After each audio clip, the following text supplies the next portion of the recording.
ঠিক আছে। সুপ্রিয় শিক্ষার্থী, জব মাস্টারের পক্ষ থেকে সবাইকে অসংখ্য ধন্যবাদ জানাচ্ছি। আজকে আমি আপনাদের সাথে সংযুক্ত আছি আহমেদ শরীফ। আমি মূলত ক্লাস নিব আন্তর্জাতিক বিষয়গুলি নিয়ে, এবং এই আন্তর্জাতিক বিষয়গুলি খুবই সমসাময়িক সময়ে গুরুত্বপূর্ণ একটা টপিক এবং খুবই আলোচিত একটা টপিক, যেটা হচ্ছে দক্ষিণ এশিয়ার ইতিহাস এবং রাজনীতি। সকল বিষয় নিয়ে আমরা মূলত আজকে ক্লাস নিব। এই দক্ষিণ এশিয়ার ইতিহাস এবং রাজনীতি, এখানে যেমন আমরা হিস্ট্রি দেখব, আবার সমসাময়িক যে আমাদের দক্ষিণ এশিয়ার রাজনীতিতে রাষ্ট্রগুলোর সাথে যে দ্বন্দ্বপূর্ণ সম্পর্ক, সেটাও আমরা এখানে আলোচনা করব। তো আজকের টপিকটা আপনাদের বিসিএস সহ বিভিন্ন চাকরির পরীক্ষার জন্য খুবই গুরুত্বপূর্ণ একটা টপিক। এজন্য আমরা এখানে যেমন হিস্ট্রি এবং বর্তমান রাজনীতিগুলো খুবই ক্লিয়ার হয়ে নিব। এজন্য আপনারা যারা আজকের ক্লাসে সংযুক্ত আছেন, সবাই ক্লাসটা একটু বেশি বেশি শেয়ার করেন, যাতে করে আপনাদের বন্ধু বান্ধবী তারা দেখতে পারে। পাশাপাশি আপনার প্রোফাইল এটা শেয়ার দেওয়া থাকলে আপনি পরবর্তীতে এই ক্লাসটা আবার দেখে কনসেপ্টটা ক্লিয়ার হয়ে নিতে পারবেন। তো আমরা মূলত আজকে আলোচনা করব দক্ষিণ এশিয়ার ইতিহাস এবং রাজনীতি নিয়ে। দেখেন, আমাদের আজকের আলোচনার যে টপিক, সেটা হচ্ছে দক্ষিণ এশিয়ার ইতিহাস এবং রাজনীতি। তো আমরা দক্ষিণ এশিয়ার ইতিহাস এবং রাজনীতি নিয়ে আলোচনা করব। তার মধ্যে আমরা একটু দক্ষিণ এশিয়ার পরিচয়টা দেখে নেই, খেয়াল করেন। আমরা জানি দক্ষিণ এশিয়া বলতে এশিয়ার দক্ষিণে যে অঞ্চলটা, সেটাকে মূলত বলা হয় দক্ষিণ এশিয়া। এই যে এশিয়ার দক্ষিণে যে অঞ্চল, এটাকে আজ আমরা দক্ষিণ এশিয়া বলতেছি। এখানে মোট 8টা রাষ্ট্র অবস্থিত। খেয়াল করে দেখেন, আমরা এখানে স্লাইডে একটা মানচিত্র দেখতে পাচ্ছি, যেটা হচ্ছে দক্ষিণ এশিয়া। এই দক্ষিণ এশিয়ার রাষ্ট্র হচ্ছে 8টা। খেয়াল করেন, এখানে 1 নম্বর হচ্ছে আমরা দেখতে পাচ্ছি ভারত। আমরা একটু এই করে নেই। দেখেন, এই যে দক্ষিণ এশিয়ার আমরা দেখতে পাচ্ছি সবচেয়ে বৃহত্তম রাষ্ট্র হচ্ছে ভারত। এরপরে দ্বিতীয় বৃহত্তম যে রাষ্ট্র, সেটা হচ্ছে দেখেন পাকিস্তান। তৃতীয় বৃহত্তম রাষ্ট্র হচ্ছে আফগানিস্তান। এরপরে চতুর্থ বৃহত্তম রাষ্ট্র হচ্ছে এই যে আমাদের বাংলাদেশ। আর পঞ্চম বৃহত্তম যে রাষ্ট্র, তার নাম হচ্ছে এই যে নেপাল। খেয়াল করেন, আপনাদের একটা চাকরির পরীক্ষায় কোশ্চেন আসছে যে দক্ষিণ এশিয়ার কোন রাষ্ট্রটি আয়তনে প্রায় বাংলাদেশের সমান।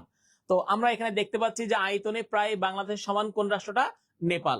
আমাদের বাংলাদেশের আয়তন হচ্ছে 1,47,570 বর্গ কিলোমিটার, আর নেপালের হচ্ছে 1,47,330 বর্গ কিলোমিটার, প্রায় কাছাকাছি। আমরা 4 নাম্বার, আর নেপাল কত? 5 নাম্বার। এরপরে 6 নাম্বার দেখেন, আয়তনে দক্ষিণ এশিয়ার 6th বৃহত্তম রাষ্ট্র হচ্ছে শ্রীলঙ্কা। এরপরে 7ম হচ্ছে ভুটান। আর সবচাইতে ক্ষুদ্রতম দেখেন দক্ষিণ এশিয়ার যেটা, সেটা হচ্ছে যে মালদ্বীপ, 8 নাম্বার। তাহলে আমরা বলতে পারি দক্ষিণ এশিয়ার সবচাইতে বৃহত্তম রাষ্ট্র কোনটা? এই যে ভারত। আর সবচাইতে ক্ষুদ্রতম রাষ্ট্র কোনটা? মালদ্বীপ। তাহলে আমরা এখানে দেখতে পাচ্ছি যে দক্ষিণ এশিয়ার রাষ্ট্র মূলত আমরা কয়টা পাইছি? 8টা রাষ্ট্র পাইছি। কিন্তু জাতিসংঘ আবার বলতে চাচ্ছে যে দক্ষিণ এশিয়ার রাষ্ট্র 8টা না, আরো একটা এক্সট্রা সে যুক্ত করছে। সে এখানে ইরানকে যুক্ত করছে। দেখেন, এখানে একটা রাষ্ট্র আছে যার নাম হচ্ছে ইরান। এই জন্য জাতিসংঘের মতে দক্ষিণ এশিয়ার রাষ্ট্র হচ্ছে 9টি। এক্ষেত্রে জাতিসংঘ যুক্তি দিয়ে থাকে যে এই যে দক্ষিণ এশিয়ার আফগানিস্তান এবং পাকিস্তান, এই দুইটা রাষ্ট্রের সাথে এই ইরানের সংস্কৃতিগত মিল রয়েছে। এজন্য সে বলতে চাচ্ছে যে ইরান ও দক্ষিণ এশিয়ার রাষ্ট্র। তো জাতিসংঘের মতে 9টা, বাট অধিকাংশ সংস্থা বা ইন্ডিকেটরে বলা হচ্ছে দক্ষিণ এশিয়ার রাষ্ট্র হচ্ছে 8টা। এই জন্য 8 এবং 9 দুইটাই অপশনে থাকলে রাইট অ্যান্সার হবে 8, আর 8 না থাকলে তখন আমরা 9 দিতে পারি। আবার এমনও ভাবে এক কোশ্চেনটা আসতে পারে যে নিচের কোন রাষ্ট্রটিকে দক্ষিণ এশিয়ার রাষ্ট্র হিসেবে বিবেচনা করা হয়, আবার তখন রাইট অ্যান্সার হবে কোনটা? এই যে ইরান। তো আমরা এখানে দেখতে পাচ্ছি যে দক্ষিণ এশিয়ার 8টা বা 9টা রাষ্ট্র মতান্তরে। এখন এই যে রাষ্ট্রগুলো আমরা দেখতে পাচ্ছি দক্ষিণ এশিয়ার, তার মধ্যে 2টা রাষ্ট্র আছে দ্বীপ রাষ্ট্র। দ্বীপ রাষ্ট্রের সংজ্ঞা হচ্ছে যে রাষ্ট্রের চারিদিকে জল দ্বারা বেষ্টিত, সেটাকে আমরা কি বলবো? দ্বীপ রাষ্ট্র বলবো। দেখেন, দক্ষিণ এশিয়ার দ্বীপ রাষ্ট্র হচ্ছে 2টা, এই যে একটা শ্রীলঙ্কা আর একটা হচ্ছে মালদ্বীপ। এবার দেখেন, দক্ষিণ এশিয়ার কিছু রাষ্ট্র আছে যারা হচ্ছে স্থল বেষ্টিত। তার মানে এই রাষ্ট্রগুলো চারিদিকে স্থলভূমি দ্বারা বেষ্টিত, সাগরের সাথে কোনো এক্সেস নাই, কোনো সীমানা নাই, সম্পূর্ণ ল্যান্ড দ্বারা লক করা কান্ট্রি। এজন্য বলা হয় ল্যান্ড লক কান্ট্রি বা স্থল বেষ্টিত রাষ্ট্র। এই দক্ষিণ এশিয়ার স্থল বেষ্টিত রাষ্ট্র বা ল্যান্ড লক কান্ট্রি হচ্ছে মূলত 3টা। এর মধ্যে দেখেন, এই যে আমরা দেখতে পাচ্ছি একটা আফগানিস্তান, 2 হচ্ছে এই যে নেপাল, আর 3 হচ্ছে ভুটান। তাহলে আমরা দক্ষিণ এশিয়ার দ্বীপ রাষ্ট্র এবং হচ্ছে আমরা ল্যান্ডলক যে কান্ট্রি গুলো আছে সেটা আমরা দেখে নিলাম। আচ্ছা, এরপরে আমরা পরবর্তীতে দেখেন আলোচনা করব হচ্ছে উপনিবেশ নিয়ে, দক্ষিণ এশিয়ার উপনিবেশ নিয়ে। আমরা জানি যে এই যে দক্ষিণ এশিয়া যে 8টা বা 9টা মতান্তরের রাষ্ট্র পাচ্ছি, এই রাষ্ট্রগুলো হচ্ছে মূলত অধিকাংশ রাষ্ট্রই ছিল হচ্ছে যুক্তরাজ্যের উপনিবেশ বা কলোনি, আমাদেরকে দখল করে রাখছিল মূলত যুক্তরাজ্য। কিন্তু দক্ষিণ এশিয়ার 2টা রাষ্ট্র আছে, যে 2টা রাষ্ট্র যুক্তরাজ্যের কলোনি ছিল না। সেই 2টা রাষ্ট্রের আমরা একটা দেখতে পাচ্ছি হচ্ছে নেপাল, আর একটা হচ্ছে যে দেখেন ভুটান। তাহলে আমরা বলতে পারি দক্ষিণ এশিয়ার নেপাল এবং ভুটান বাদে বাকি যে রাষ্ট্রগুলো ছিল 8টা বা 9টা, সেই রাষ্ট্রগুলো কার কলোনি ছিল? যুক্তরাজ্যের কলোনি ছিল। আচ্ছা,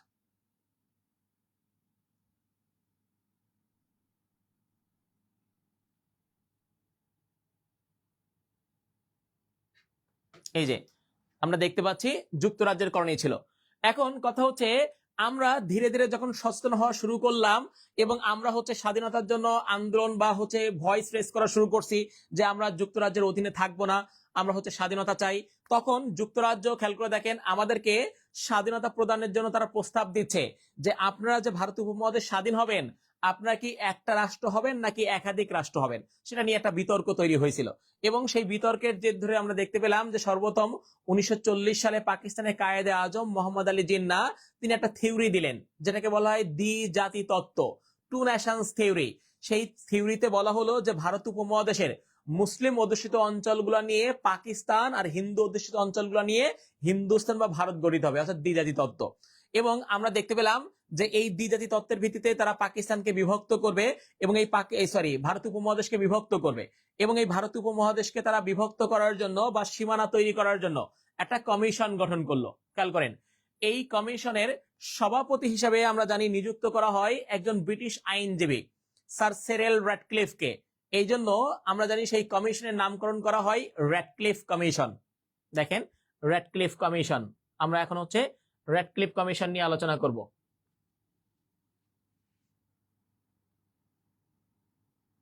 দেখেন, র্যাডক্লিফ কমিশন ভারত উপমহাদেশকে বিভক্ত করার জন্য 1947 সালে লর্ড মাউন্টব্যাটেন এই কমিশন গঠন করেন এবং এই কমিশনের সভাপতি হিসেবে নিযুক্ত করা হয় কাকে? Sir cereal Radcliffe. তিনি ছিলেন একজন ব্রিটিশ আইনজীবী, তাকে হচ্ছে নিযুক্ত করা হলো যে ভারত উপমহাদেশকে বিভক্ত করার জন্য। এখন কথা হচ্ছে এই যে ব্রিটিশ আইনজীবী স্যার সেরেল র্যাডক্লিফ, তিনি 1947 সালের পূর্বে কখনোই এই ভারত উপমহাদেশে আগমন করেন নাই। তার মানে এই অঞ্চল সম্পর্কে তার কোনো বাস্তব ধারণা ছিল না, আর তাকেই করা হচ্ছে এই ভারত উপমহাদেশকে বিভক্ত করার দায়িত্ব প্রদান করা হচ্ছে, সভাপতি করা হচ্ছে। তাহলে এই বিভক্ত প্রক্রিয়া কতটুকু সফল হইতে পারে, যথেষ্ট পরিমাণ কি থেকে যায়? সন্দেহ থেকে যায়। এখন এই সেরেল র্যাডক্লিফ তিনি আসলেন, আপনাদের এই অঞ্চলের নেতাদের সাথে বসলেন যে আপনারা কিভাবে এই ভারতীয় উপমহাদেশকে বিভক্ত করবেন, আপনারা বিভিন্ন হচ্ছে বক্তব্য প্রদান করেন। তো আমরা জানি যে এই যে বক্তব্য প্রদানের আগেই দ্বিজাতি তত্ত্বটা ঠিক করা হয়েছিল, যেটা 1940 সালে মোহাম্মদ আলী জিন্নাহ বলছিল যে ভারত উপমহাদেশকে বিভক্ত করা হবে দ্বিজাতি তত্ত্বের উপর ভিত্তি করে, অর্থাৎ হিন্দু অধ্যুষিত অঞ্চলগুলো নিয়ে ভারত আর মুসলিম অধ্যুষিত অঞ্চলগুলো নিয়ে আমরা পাকিস্তান গঠন করব। যদিও তার এই বক্তব্যের সাথে একমত ছিলেন না পুরাপুরি আমাদের এই পূর্ববঙ্গের একজন নেতা ছিলেন, যার নাম হচ্ছে শেরেবাংলা একে ফজলুল হক। তিনি 1940 সালের 23শে মার্চ লাহোরে একটা প্রস্তাব দিয়েছিল, যেটাকে বলা হচ্ছে লাহোর প্রস্তাব। এই প্রস্তাবে তিনি কিছুটা দ্বিমত পোষণ করে বলছিল যে ভারত উপমহাদেশের মুসলিম অধ্যুষিত অঞ্চলগুলো নিয়ে আমরা যে পাকিস্তান রাষ্ট্র গঠন করব, এই পাকিস্তান রাষ্ট্রটা হবে মূলত ফেডারেল স্টেট। আমি একটু জাস্ট আপনাদেরকে দেখাই দিই, খেয়াল করেন।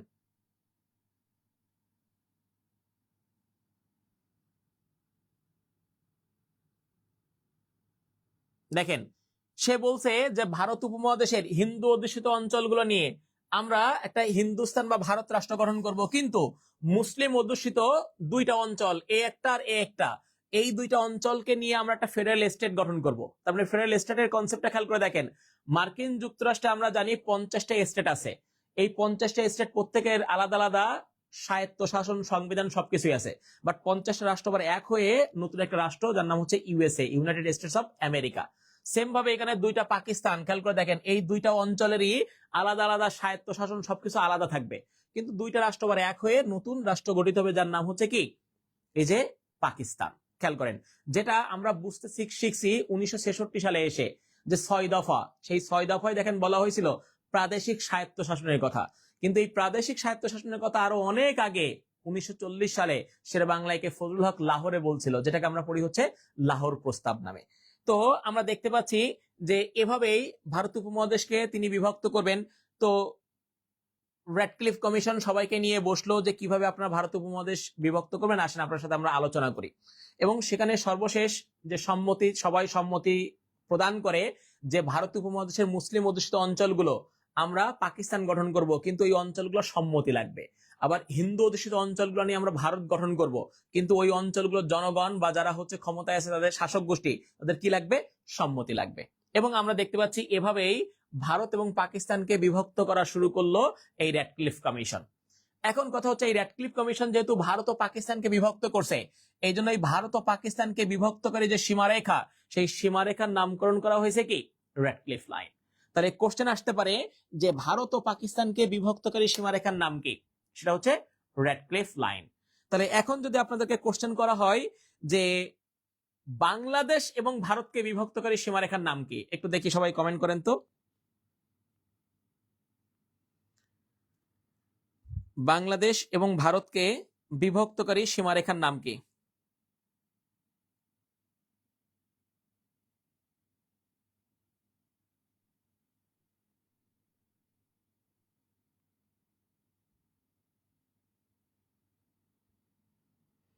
দেখে, বাংলাদেশ এবং ভারতকে বিভক্তকারী সীমারেখার নাম কি?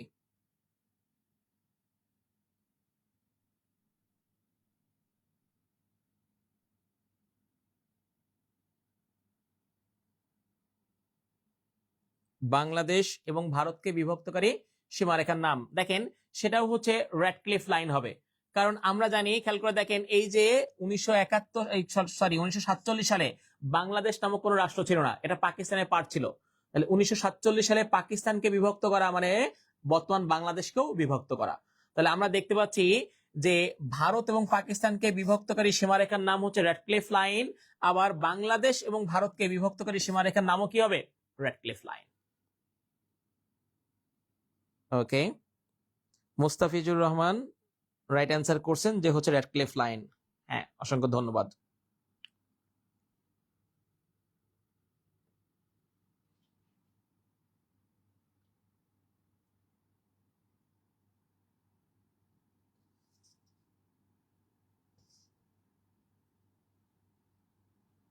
আচ্ছা, ওকে, এরপরে আসেন, দেখেন হচ্ছে শিলিগুড়ি করিডোর।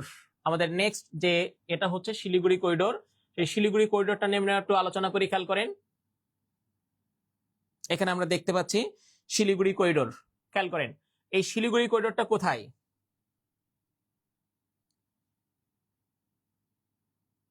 এখানে লেখা যাবে না?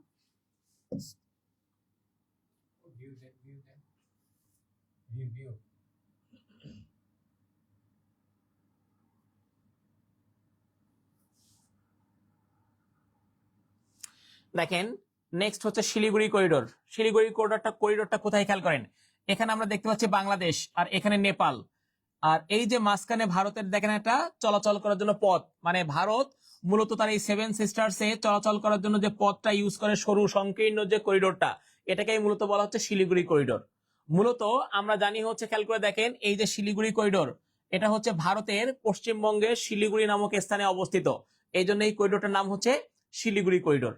এবং এই করিডোরের মাধ্যমে ভারত তার এই যে 7 সিস্টার্সে যোগাযোগ স্থাপন করে থাকে। তো এই যে শিলিগুড়ি করিডোর, খেয়াল করে দেখেন, এটাকে আমরা বলছি শিলিগুড়ি করিডোর। এখন ইন্টারন্যাশনাল পলিটিক্সে যখন দুইটা রাষ্ট্রের মাঝে যুদ্ধ সংগঠিত হয়, তখন আমরা জানি যে এই যুদ্ধে যে রাষ্ট্র পরাজিত হয় তাকে বলা হয় চিকেন, মানে হচ্ছে মুরগি। তো আমরা জানি 1962 সালে ভারত এবং চীনের মাঝে একটা যুদ্ধ সংগঠিত হয়। সেই যুদ্ধে পরাজিত হয় হচ্ছে ভারত, আর জয়লাভ করে কে? চীন। তাহলে এখানে আমরা দেখতে পাচ্ছি মূলত চিকেন কোন রাষ্ট্রটা? সেটা হচ্ছে যে ভারত। এই জন্য চীনা যারা রাজনৈতিক নেতৃবৃন্দ আছে, তারা ভারতকে চিকেন নামে নামকরণ করে থাকে, যে এটা হচ্ছে মুরগি, এরা হচ্ছে হেরে গেছে, পরাজিত শক্তি। তো খেয়াল করে দেখেন, এই যে ভারত, সেক্ষেত্রে চীনারা বলে যে ভারত দেখতেও অনেকটা হচ্ছে চিকেনের মতো, মানে মুরগির মতো। খেয়াল করে দেখেন, সেক্ষেত্রে তারা বলে এটা হচ্ছে মুরগির পায়ের দিক, এটা পেছন, এটা হচ্ছে উপরের দিক, আর এটা হচ্ছে মাথা। তাহলে এটা যদি মুরগির মূল বডি হয় আর এটা যদি মাথা হয়, তাহলে এই যে চিকেন নেক, এটা সরু এবং লম্বা, এটাকে বলা হচ্ছে মুরগির গলা, মানে হচ্ছে চিকেন নেক। তাহলে চিকেন নেক বলা হচ্ছে কোন অঞ্চলকে? এই যে শিলিগুড়ি করিডোরকে বলা হচ্ছে চিকেন নেক। আচ্ছা, তাহলে আমরা দেখতে পাচ্ছি, খেয়াল করে দেখেন, এই যে চিকেন নেক, এটা হচ্ছে শিলিগুড়ি করিডোরকে বলা হচ্ছে। এখন কোশ্চেনটা এভাবেও হইতে পারে যে এই শিলিগুড়ি করিডোর এটা হচ্ছে বাংলাদেশের কোন জেলার পাশে অবস্থিত, কোন জেলা সংলগ্ন অবস্থিত? দেখি একটু বলেন তো দেখি, শিলিগুড়ি করিডোরটা হচ্ছে বাংলাদেশের কোন জেলার পাশে অবস্থিত বা কোন জেলা সংলগ্ন অবস্থিত? দেখেন, সেটা হচ্ছে এই যে আমাদের একদম উত্তরে যে জেলাটা আছে, খেয়াল করে দেখেন, সেই জেলাটা হচ্ছে পঞ্চগড় জেলা, এই পঞ্চগড় জেলা সংলগ্ন। এবার আসেন, খেয়াল করে দেখেন, আমরা জানি এই যে ভারত, এই ভারতের সবচাইতে শত্রু রাষ্ট্র হচ্ছে কোনটা? এই যে চীন। এই জন্য চীনের সবসময় টার্গেট হচ্ছে তার শত্রু ভারতকে হচ্ছে কি করা? দমন করা, একটু প্রেসারে রাখা, একটু চাপে রাখা। তো এই জন্য চীনের টার্গেট, খেয়াল করে দেখেন, তারা যেহেতু এই যে ভারতকে বলছে চিকেন মানে মুরগি, মুরগির সবচেয়ে উইক জোন কোনটা? মুরগির গলা। এই জন্য চীন সবসময় চায় যে মুরগির গলাটাকে চাপ দিয়ে ধরতে, যাতে করে ভারতকে তারা শায়েস্তা করতে পারে। এই জন্য এই যে মুরগির গলা মানে চিকেন নেক, এদের দেখেন এটাতে চাপে রাখতে চাই সবসময় চীন। এই জন্য সে সবসময় এই যে চিকেন নেক অঞ্চলটাকে চাপে রাখার জন্য এই ভারত আর এদিকে হচ্ছে নেপাল, এই দুইটা রাষ্ট্রকে তারা হাতে রাখতে চায়। এই জন্য খেয়াল করে দেখবেন যে চীন সবসময় আপনাদের বাংলাদেশকে অফার দিচ্ছে, এবং আপনাদের এই যে উত্তরবঙ্গ, এই অঞ্চলে যত উন্নয়ন প্রকল্প সবগুলোতে ব্যাপক পরিমাণ ইনভেস্ট করতে চাচ্ছে কোন দেশ? চীন। দেখেন, ভারত আমাদের তিস্তার পানি দিচ্ছে না, চীন বলতেছে যে তিস্তার পানি দেওয়ার দরকার নেই, আমরা ওখানে তিস্তার মহা পরিকল্পনা করে দিব, এই প্রজেক্ট আপনি আমাদের হাতে দেন। আবার দেখেন, এই যে আপনাদের পদ্মা ব্যারেজ, সেখানে হচ্ছে চীন হচ্ছে কি করতে যাচ্ছে? বিনিয়োগ করতে যাচ্ছে। এমনকি আমরা দেখছি যে 2024 সাল পরবর্তী সময়ে ভারতের সাথে যখন আমাদের হোস্টাইল রিলেশন হয়, শত্রুতাপূর্ণ সম্পর্ক তৈরি হয়, তখন ভারতে আমাদেরকে মেডিকেল ভিসা বন্ধ করে দিচ্ছিল। তখন চীন বলছে যে ঠিক আছে, আপনাদের স্বাস্থ্যের মানে কি বলে চিকিৎসার জন্য ভারতে যাওয়ার দরকার নাই, আমরা আপনাদের বাংলাদেশে 1000 শয্যা বিশিষ্ট উন্নত চিকিৎসা দেওয়ার জন্য আমরা এখানে 5টা হসপিটাল তৈরি করে দিব। দেখেন, তাহলে আপনাদের অনেক বড় বড় অফার দিচ্ছে, কেন? চীন যাতে করে আপনাদের এখানে আধিপত্য বিস্তার করতে পারে এবং হচ্ছে এই যে ভারতকে চাপে রাখতে পারে। শুধু আপনাদেরকে না, দেখেন এই যে নেপালকেও তারা অনেক বড় বড় অফার দিচ্ছে, স্পেশালি নেপালের এই অঞ্চলে যত উন্নয়ন প্রকল্প সেগুলোতে ব্যাপক পরিমাণে ইনভেস্ট করতে চাচ্ছে কোন দেশ? চীন, যাতে করে নেপাল এবং বাংলাদেশের সাথে চীনের সুসম্পর্ক স্থাপিত হয় এবং এই চিকেন নেকটাকে তারা কি করতে পারে? চাপে রাখতে পারে। কারণ এই চিকেন নেকটাকে যদি তারা চাপে রাখতে পারে, এই অঞ্চলকে যদি তারা হচ্ছে কবজায় নিয়ে আসতে পারে, তাহলে ভারতের মূল ভূখণ্ড থেকে এই যে 7 সিস্টার্স, এটা কি হয়ে যাবে? বিচ্ছিন্ন হয়ে যাবে। এই জন্য চীনের সবসময় টার্গেট হচ্ছে যে ভারতের মূল ভূখণ্ড থেকে এই 7 সিস্টার্স কে কি করা? বিচ্ছিন্ন করা। এই জন্য তারা চিকেন নেকে আধিপত্য বিস্তার করতে চায়। তো আমরা চিকেন নেক দেখলাম। এবার দেখেন, এই যে চিকেন নেক পার হইলেই এই যে এইখানে ভারতের একটা অঞ্চল আছে, এই যে উপরে এখানে একটা ভারতের অঞ্চল আছে, এই অঞ্চলের নাম হচ্ছে সিকিম। এই সিকিম আগে একটা স্বাধীন রাষ্ট্র ছিল, খেয়াল করে দেখেন, একটা স্বাধীন রাষ্ট্র ছিল। কিন্তু আমরা দেখলাম যে সিকিমের অভ্যন্তরীণ যখন গোলাযোগ তৈরি হয়, সেখানে মূলত রাজতন্ত্র ছিল। তো এই রাজতন্ত্রে রাজা যখন জনগণের উপর নিষ্পেষণ চালায়, তখন আমরা দেখতে পাই যে রাজার সাথে জনগণের একটা বিশাল দ্বন্দ্ব তৈরি হয়, ক্রাইসিস তৈরি হয়। এই ক্রাইসিসের সুযোগে ভারত 1975 সালে সিকিম আক্রমণ করে সিকিম দখল করে নেয়। তাহলে দেখেন, দক্ষিণ এশিয়ার একটা স্বাধীন রাষ্ট্র সিকিম, এটাকে ভারত দখল করে নিচ্ছে কত সালে? 1975 সালে। আচ্ছা, এবার আসেন, এই যে সিকিম পার হইলে খেয়াল করে দেখেন, এখানে একটা দেশ আমরা দেখতে পাচ্ছি যার নাম হচ্ছে ভুটান। খেয়াল করেন, এটা হচ্ছে ভুটান। ভুটানের এই জায়গায় খেয়াল করে দেখেন, একটা জায়গা আছে যার নাম হচ্ছে ডোকলাম। এই ডোকলাম হচ্ছে একটা ভ্যালি, মানে হচ্ছে উপত্যকা। তো এই যে উপত্যকা বা ডোকলাম, এটা খুবই গুরুত্বপূর্ণ বর্তমান সময়ে, এই যে ডোকলাম ভ্যালি। তো খেয়াল করে দেখেন, এই ডোকলাম হচ্ছে মূলত ভুটানের একটা উপত্যকা। ডোকলামের এই সাইডে ভারত আর এইদিকে হচ্ছে চীন। এখন চীনের সবসময় টার্গেট হচ্ছে ভুটানের ডোকলাম, এই যে উপত্যকা বা ভ্যালি, এটাকে হচ্ছে দখল করে নেওয়া। এবং তারা এই যে চীন ভুটানকে অনেক বড় বড় অফার দিচ্ছে যে তুমি আমাকে ডোকলাম দাও, আমি ডোকলামের 3 গুণ জায়গা তোমাকে আমার অন্য সাইড থেকে আমি দিয়ে দিচ্ছি। তাহলে খেয়াল করে দেখেন তো, এই ডোকলাম উপত্যকার এত গুরুত্ব চীনের কাছে কেন? কিন্তু ভুটানের ভৌগোলিক ইতিহাসে বলা হচ্ছে এই ডোকলাম হচ্ছে ভুটানের সবচেয়ে অনুর্বর জায়গা, তেমন কিছু এখানে উৎপাদন হয় না। তাহলে সবচেয়ে অনুর্বর জায়গা, কিন্তু এটার ডিমান্ড চীনের কাছে এত বেশি কেন? একটু আমরা বোঝার ট্রাই করি, খেয়াল করেন। সেটা হচ্ছে এই চীন যদি কখনো ভুটানের ডোকলামটা দখল করতে পারে, সামনে একটু অগ্রসর হলেই বাংলাদেশ পর্যন্ত আসবে। বাংলাদেশ পর্যন্ত আসতে পারলেই খেয়াল করে দেখেন ভারতের মূল ভূখণ্ড থেকে সেভেন সিস্টার্স কি হয়ে যাচ্ছে, বিচ্ছিন্ন হয়ে যাচ্ছে। তাহলে ভারতের মূল ভূখণ্ড থেকে সেভেন সিস্টার্সকে পৃথক করার জন্য চীনের হাতে বিকল্প যে অপশন সেটা হচ্ছে ডোকলাম উপত্যকা। তার হাতে প্রথম অপশন হচ্ছে চিকেন নেক, বিকল্প অপশন কোনটা, এই যে ডোকলাম উপত্যকা। এই জন্য চীনের সবসময় টার্গেট হচ্ছে ভুটানের কাছ থেকে ডোকলাম দখল করে নেওয়া বা তাকে কোনো কিছু দিয়ে নিয়ে নেওয়া। তাহলে ভুটানের ডোকলাম যদি চীন পায়, তাহলে একটু চিন্তা করে দেখেন তো সবচেয়ে ক্ষতিগ্রস্ত হবে কোন দেশ? সবচেয়ে ক্ষতিগ্রস্ত হবে কে? ভারত। এই জন্য ভারত সবসময় ভুটানকে সাপোর্ট দিয়ে যায় যাতে করে চীন কোন রকম ডোকলাম দখল করতে না পারে। তাহলে ডোকলাম ইস্যুতে সবসময় ভুটান কাকে সাপোর্ট দিচ্ছে? ভুটানকে সাপোর্ট দিচ্ছে কে? ভারত। এই জন্য ডোকলাম নিয়ে দ্বন্দ্ব মূলত আমরা দেখতে পাচ্ছি, একদিকে চীন, অন্যদিকে ভারত ও ভুটান। আচ্ছা, এবার আসেন খেয়াল করেন, এই যে ভুটান পার হলে এই ভারতের এইখানে হচ্ছে সেভেন সিস্টার্স। সেভেন সিস্টার্স বর্তমান আমরা জানি সেভেন সিস্টার্স খুবই আলোচনায় আছে, স্পেশালি সেভেন সিস্টার্স যে মণিপুর অঙ্গরাজ্য, তারা স্বাধীনতার জন্য দীর্ঘ সময় ধরে আন্দোলন করতেছে এবং খুবই উত্তপ্ত হচ্ছে মণিপুরের রাজনীতি। তো এটা নিয়ে আলোচনায় আমরা একটু করি। খেয়াল করেন, এই যে ভারত, ভারতের আমরা জানি এই যে মানচিত্রের উপরে হচ্ছে উত্তর, এদিকে নিচে হচ্ছে দক্ষিণ, এটা হচ্ছে পশ্চিম, এটা হচ্ছে পূর্ব। তাহলে ভারতের কোন দিকে হচ্ছে সেভেন সিস্টার্স? দেখেন ভারতের উত্তর পূর্ব কোণে অবস্থিত। তাহলে ভারতের উত্তর পূর্ব কোণে অবস্থিত 7টা অঙ্গরাজ্যকে আমরা একত্রে কি বলতেছি? সেভেন সিস্টার্স বলতেছি। সেই 7টা অঙ্গরাজ্য কি একটু আমরা দেখি।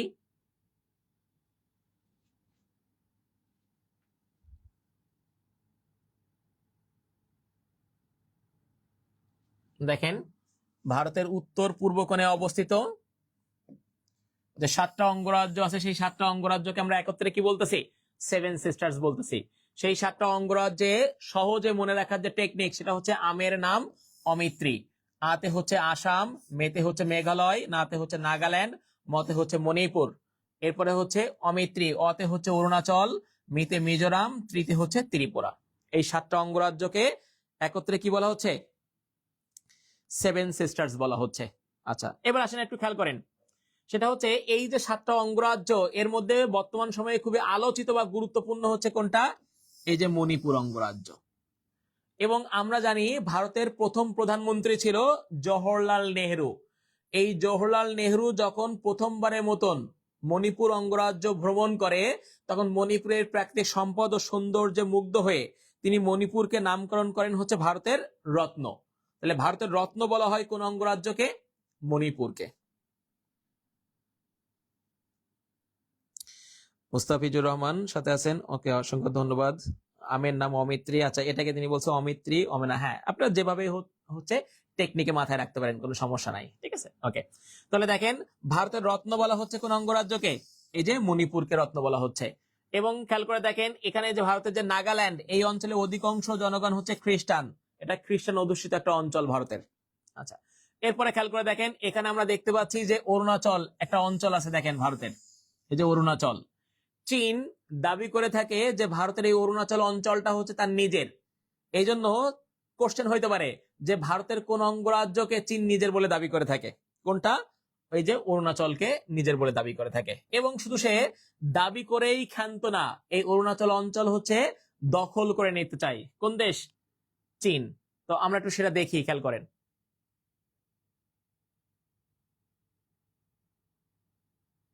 দেখেন এটা হচ্ছে চীন,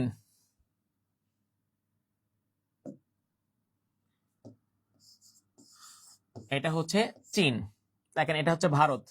এই ভারতের এই যে জায়গা, যে অঞ্চল, তার নাম হচ্ছে অরুণাচল। দেখেন এদিকে হচ্ছে অরুণাচল, এই জায়গাটা।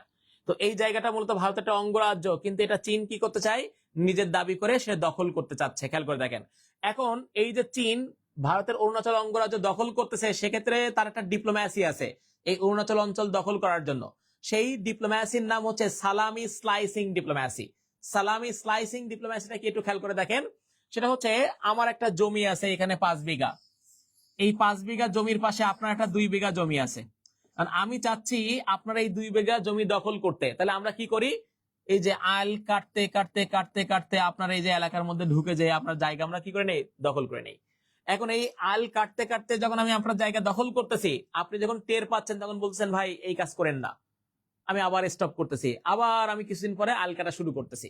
এখন চীন কেন এই পলিসি নিচ্ছে? চীন তো হচ্ছে আক্রমণ করে দখল করে নিতে পারতো, কিন্তু চীন চিন্তা করছে যে আমি যুদ্ধ না করে দখল করব, কারণ যুদ্ধ করে দখল করতে গেলে ভারতের 5টা মরলে আমার তো 2টা মরবে, তাহলে আমিও কিছু না কিছু ক্ষতিগ্রস্ত হব।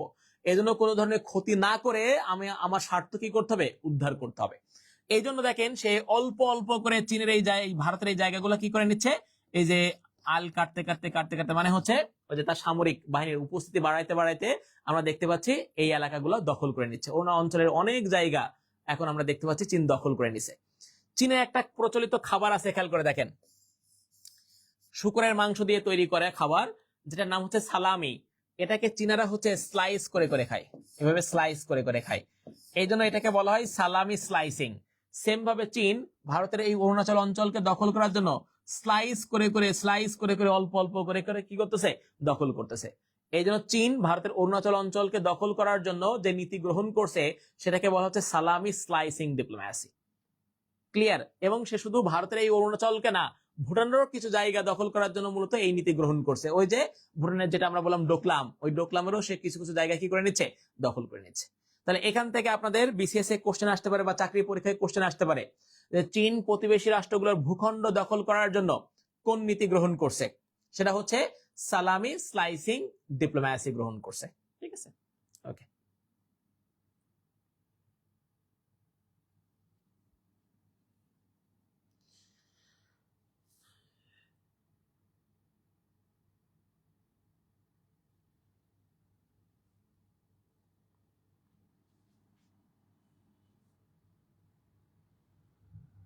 আচ্ছা, এবার আসেন আমাদের আলোচনার একটা খুবই গুরুত্বপূর্ণ পার্ট, আমরা কাশ্মীর নিয়ে আলোচনা করব এবং এখান থেকে আমরা কাশ্মীরের পলিটিক্সটা হচ্ছে আমরা ক্লিয়ার হয়ে নিব। খেয়াল করেন,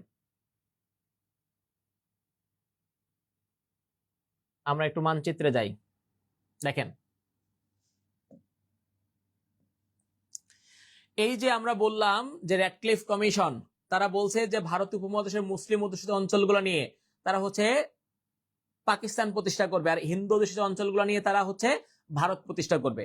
এখন এভাবে বিভিন্ন অঞ্চলকে তারা হচ্ছে ভারতের অন্তর্ভুক্ত করা শুরু করলো, আর মুসলিম অধ্যুষিত অঞ্চলগুলো পাকিস্তানের অন্তর্ভুক্ত করা শুরু করলো। কিন্তু তারা কিছু জায়গায় যে বিপাকে পড়ে যাচ্ছে, যে জায়গায় কোনো ডিসিশন নিতে পারতেছে না।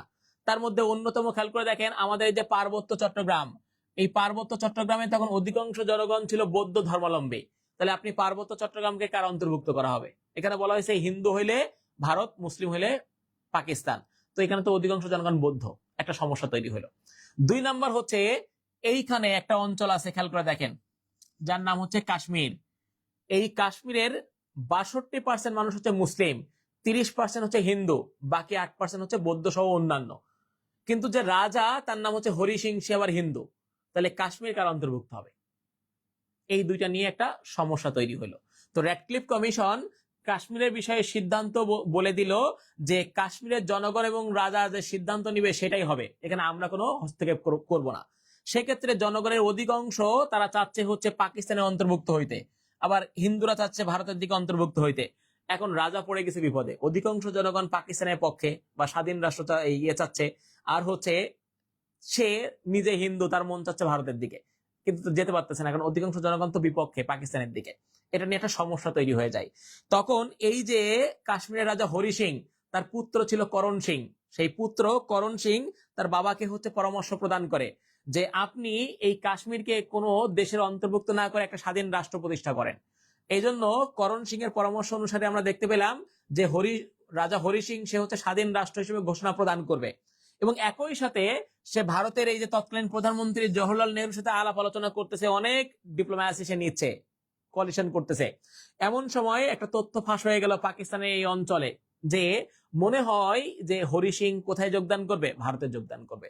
এই রিউমার যখন পাকিস্তানের এই অঞ্চলে ছড়াই গেছে, তখন আমরা দেখলাম পাকিস্তানের এই অঞ্চলের দস্যুরা হঠাৎ করে কাশ্মীর আক্রমণ করে বসলো। যখন এই কাশ্মীর আক্রমণ করছে, তখন কাশ্মীরের রাজা হরি সিং চলে আসলো ভারতের নয়া দিল্লিতে। এখানে হরি সিং ভার্সেস নেহেরু তারা হচ্ছে আলোচনায় বসে গেল। তখন এই হরি সিং নেহেরুকে প্রস্তাব দিল যে আপনি আমার কাশ্মীরের জনগণের নিরাপত্তা নিশ্চিত করেন। তখন নেহেরু বলতেছে, আমি কেন আপনার কাশ্মীরের নিরাপত্তা নিশ্চিত করব, আমার রাষ্ট্রের স্বার্থ কোথায়? হ্যাঁ, করতে পারি একটা শর্তে, যদি কাশ্মীর ভারতে যোগদান করে, তাহলে কাশ্মীরের সকল নিরাপত্তার দায়িত্ব কার? ভারতের। তখন হরি সিং বিপদে পড়ে গেল, যে আমাকে তো তাহলে এখন ভারতে যোগদান করা ছাড়া উপায় নাই। তো সেক্ষেত্রে হরি সিং নেহেরুকে বলতেছে যে আমার কাশ্মীর আপনার ভারতে যোগদান করবে, কিন্তু আমার কিছু শর্ত আছে। শর্তগুলোর মধ্যে অন্যতম হচ্ছে এই ভারতের জন্য আলাদা, এই কাশ্মীরের জন্য আলাদা শাসন ব্যবস্থা প্রতিষ্ঠা করতে হবে, এই কাশ্মীরের জন্য আলাদা কাউন্সিল তৈরি করতে হবে। ভারতীয় সুপ্রিম কোর্টের রায় সকল অঞ্চলের জন্য প্রযোজ্য হলেও এই কাশ্মীরের জন্য প্রযোজ্য হবে না।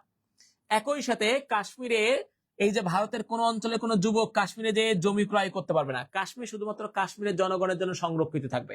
এমনকি ভারতের কোন যুবক যদি কাশ্মীরের কোনো মেয়েকেও বিবাহ করে, উত্তরাধিকার সূত্রে যে জমি পাইতো সেটা থেকেও কি হবে? বঞ্চিত হবে। এবং কাশ্মীরের জনগণের প্রথম পরিচয় হবে সে কাশ্মীরীয়, সেকেন্ড হচ্ছে ভারতীয়। এভাবে সে কাশ্মীরের বিভিন্ন শর্ত আরোপ করলো। তখন নেহেরু হরি সিং এর এই সকল শর্ত মেনে নিয়ে, খেয়াল করে দেখেন 1950 সালে ভারতীয় সংবিধান প্রণয়ন করা হয়। সেই সংবিধানের 370 নং অনুচ্ছেদ এবং 35-এর ক নং অনুচ্ছেদে সেই সকল শর্তগুলো হচ্ছে ইনভলভ করা হয়। তাহলে কাশ্মীরের জনগণের বা রাজার যে শর্তগুলো ছিল সেগুলো ভারতীয় সংবিধানের 370 এবং 35-এর ক নং অনুচ্ছেদে ইনভলভ করা হয়। এবং এই দুইটা অনুচ্ছেদ ছিল হচ্ছে কাশ্মীরের জনগণের জন্য একটা বিশেষ অধিকার। এই জন্য এই দুইটা অনুচ্ছেদকে বলা হয় স্পেশাল রাইটস ফর কাশ্মীর, কাশ্মীরের জনগণের জন্য বিশেষ অধিকার। আচ্ছা, এখন আসেন খেয়াল করে দেখেন, এই যে বর্তমান বিজেপি গভর্নমেন্ট তারা যখন ক্ষমতায় আসে 2019 সালে, আগে আসছে 2019 সালে আগে, কিন্তু 2019 সালে এই সময়ে আমরা দেখতে পেলাম যে ভারতীয় সংবিধানের এই দুইটা অনুচ্ছেদ কি করে দেওয়া হয়? বাতিল করে দেওয়া হয়। এই বিজেপি গভর্নমেন্ট এই দুইটা অনুচ্ছেদ বাতিল করে দেয়।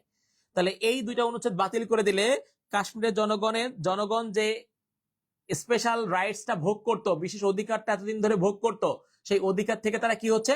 বঞ্চিত হচ্ছে। এখন এই অধিকার থেকে যখন বঞ্চিত হচ্ছে, তখন কাশ্মীরের জনগণ তাদের সেই পুনরায় যে পূর্বে যে অধিকার সেটা তারা ফেরত চাচ্ছে। এই জন্য দেখেন বর্তমানে কাশ্মীরের সাথে যে ভারতের সমস্যা, সেটা হচ্ছে কাশ্মীরের জনগণের তাদের যে স্পেশাল রাইটস দুইটা ছিল, মানে অনুচ্ছেদ ছিল, সেই অনুচ্ছেদ আবার পুনর্বহালের জন্য দাবি করতেছে। বিধায় কাশ্মীরের জনগণের সাথে ভারত গভর্নমেন্টের একটা কি হচ্ছে? ঝামেলা তৈরি হচ্ছে। বর্তমান যে সমস্যা সেটা প্রেক্ষাপট হচ্ছে এটা, খেয়াল করেন। এখন কথা হচ্ছে, এই যে চুক্তি হলো হরি সিং এর সাথে জওহরলাল নেহেরুর, এই চুক্তির প্রেক্ষাপটে আমরা দেখতে পেলাম কাশ্মীর যোগদান করলো কোথায়? ভারতে। তাহলে কাশ্মীর যখন ভারতে যোগদান করছে, তখন কাশ্মীরের যারা স্বাধীনচেতা মুসলিম যুবক যারা চাইছিল হয় স্বাধীনতা অথবা পাকিস্তানের পক্ষে যোগদান করুক, তারা তো মেনে নিবে না। এই জন্য তারা আবার বিদ্রোহ করে বসে। তারা এই যে ভারতীয় যে বাহিনী এখানে প্রবেশ করে তাদের বিরুদ্ধে যুদ্ধ শুরু করে। এবং আমরা দেখতে পেলাম পাকিস্তান এখান থেকে সেই মুসলিম যুবকদেরকে সাপোর্ট করার জন্য সেনাবাহিনী প্রেরণ করলো। তাহলে পাকিস্তান এখান থেকে সেনাবাহিনী প্রেরণ করলো 1947 সালে, আর এদিক থেকে ভারতও হচ্ছে আগে সেনাবাহিনী প্রেরণ করছে। তাহলে কাশ্মীরকে কেন্দ্র করে 1947 সালে ভারত এবং পাকিস্তানের মাঝে একটা যুদ্ধ শুরু হয়ে যায়। এই যুদ্ধ আমরা জানি চলমান ছিল 1948 সাল পর্যন্ত। 1947 থেকে 48 সাল পর্যন্ত এই যুদ্ধ যখন চলমান, তখন আমরা দেখতে পাচ্ছি যে এই যুদ্ধ বন্ধের জন্য মাথা ব্যথা শুরু হয়ে যায় জাতিসংঘের। কারণ জাতিসংঘ চিন্তা করলো দ্বিতীয় বিশ্বযুদ্ধের প্রেক্ষাপটে আমার এই যে জাতিসংঘ প্রতিষ্ঠিত হয়েছে, তাহলে না জানি দ্বিতীয় বিশ্বযুদ্ধের মাত্র 2 বছর পরে যে ভারত পাকিস্তান যুদ্ধ হয়েছে, এখানে আরো অনেক রাষ্ট্র যদি ইনভলভ হয়ে যায়, এটা আবার তৃতীয় বিশ্বযুদ্ধে পরিণত হইতে পারে। এই জন্য যে কোনো মূল্যই হোক এই যুদ্ধ বন্ধ করতে হবে। এই জন্য জাতিসংঘ চলে আসলো এখানে, বলল আপনাদের দুই দেশের সেনাবাহিনী দুই সাইডে থাকেন, আমরা মাঝখান দিয়ে একটা সীমারেখা তৈরি করে দিলাম। এই সীমারেখার দুই সাইডে দুই দেশের সেনাবাহিনী থাকবে, এই সীমারেখা কেউ অতিক্রম করতে পারবে না। আর আমরা এই কাশ্মীরের ভবিষ্যৎ নির্ধারণ করব, এখানে আমরা একটা গণভোট করব। সেই গণভোটে জনগণ কি চায় তাদের মতামতের প্রেক্ষিতে আমরা কাশ্মীরের ভবিষ্যৎ নির্ধারণ করব। তারা কি ভারতের পক্ষে চায়, নাকি তারা পাকিস্তানের পক্ষে চায়, নাকি তারা স্বাধীন রাষ্ট্র চায়, তারা যে মত দেবে আমরা সেটাই প্রতিষ্ঠা করব। কিন্তু আপাতত তোমাদের যুদ্ধ বন্ধ করতে হবে, দুই দেশের সেনাবাহিনী এই যে দুই সাইডে থাকতে হবে। যুদ্ধ আপাতত কি হয়ে গেল? বন্ধ হয়ে গেল। দেখেন এই যে 1947 থেকে 48 সাল পর্যন্ত কাশ্মীরকে কেন্দ্র করে ভারত এবং পাকিস্তানের মধ্যে যুদ্ধ হয়, এটাকেই মূলত বলা হচ্ছে কাশ্মীরের প্রথম যুদ্ধ। এই যুদ্ধে মধ্যস্থতাকারী সংস্থা হচ্ছে জাতিসংঘ। এবং জাতিসংঘ সাময়িকভাবে আমরা দেখতে পেলাম দুইটা রাষ্ট্রের মাঝে একটা সীমারেখা তৈরি করে দিল। এই সীমারেখার নাম হচ্ছে line of control. Line of control. খেয়াল করেন, তাহলে আমরা বলতে পারি ভারত এবং পাকিস্তানকে কাশ্মীর সীমান্তে বিভক্ত করছে কোন সীমারেখা? লাইন অফ কন্ট্রোল, যেটা জাতিসংঘ নিরূপণ করছে। খেয়াল করেন। ওকে, তাহলে আমরা ভারত এবং পাকিস্তানের মাঝে কাশ্মীরকে কেন্দ্র করে প্রথম যুদ্ধ দেখলাম। এরপরে আমরা পরবর্তী যুদ্ধগুলো একটু দেখি। খেয়াল করেন,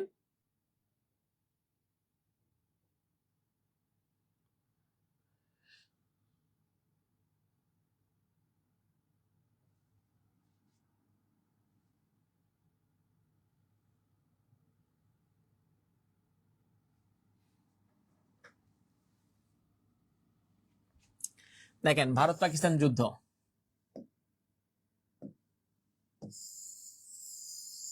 আমরা প্রথম যুদ্ধ পড়লাম, এরপর আসেন হচ্ছে দ্বিতীয় যুদ্ধ। আমরা দেখি,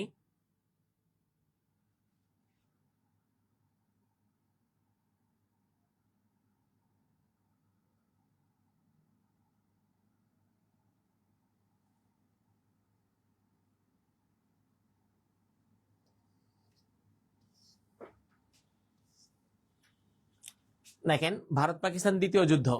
এই যে যুদ্ধটা আমরা দেখতে পাচ্ছি, এই যুদ্ধটা সংগঠিত হয় মূলত 1965 সালে। খেয়াল করে দেখেন, এই 65 সালে যে ভারত পাকিস্তান দ্বিতীয় যুদ্ধ সংগঠিত হয়েছে, এই 65 সালে আমাদের বাংলাদেশ মূলত হচ্ছে পাকিস্তানের পক্ষে, বাংলাদেশের জনগণ তারা হচ্ছে পাকিস্তানের পক্ষে যোগদান করছে, কারণ তখন তো আমরা মূলত পাকিস্তানের পার্ট ছিলাম।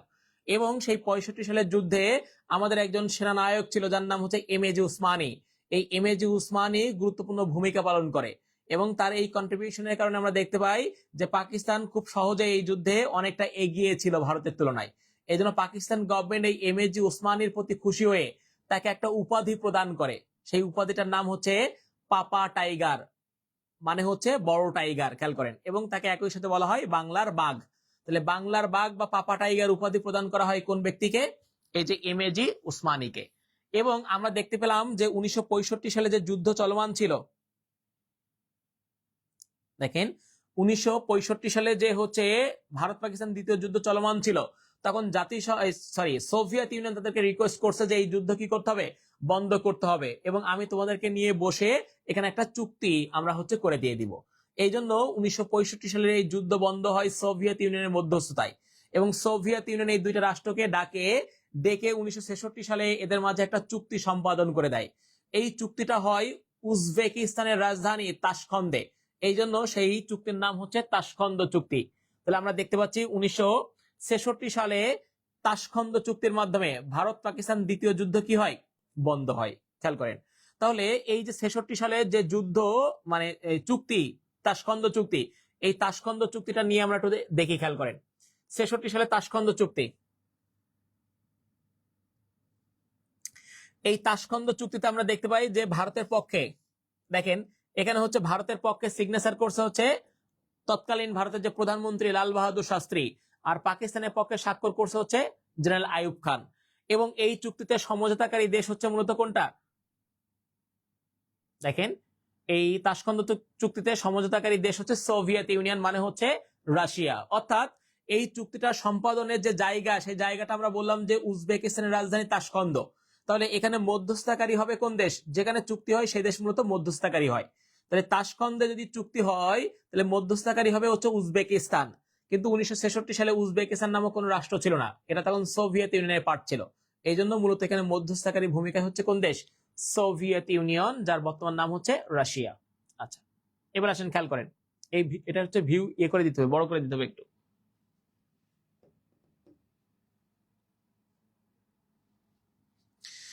আচ্ছা, আমরা আরো যুদ্ধগুলো নিয়ে আলোচনা করবো এবং ভারত চীন যুদ্ধ নিয়ে আলোচনা করবো। একটু ভিউ,